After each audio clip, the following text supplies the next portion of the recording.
Hello everyone, আসসালামু আলাইকুম। আমি হালিমা আক্তার তমা।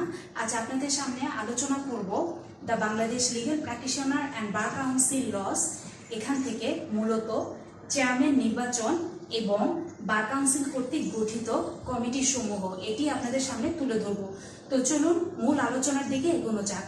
প্রথমেই বিধি ৭৫ বা রুল ৭৫ এখানে বলা আছে চেয়ারম্যান নির্বাচন প্রসঙ্গে মূলত মনে রাখবেন যে লিগ্যাল এডুকেশন কমিটি ব্যতীত অন্যান্য যত কমিটি আছে সব কিছুতে বার কাউন্সিল চেয়ারম্যান নির্বাচন করবেন।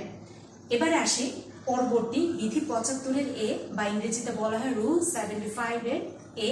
এখানে বলা আছে মূলত যে বার কাউন্সিল কর্তৃক গঠিত কমিটি, বার কাউন্সিল এখানে ৬ ধরনের কমিটির নাম উল্লেখ করে দেওয়া আছে এই বিধি অনুযায়ী। এই ৬ ধরনের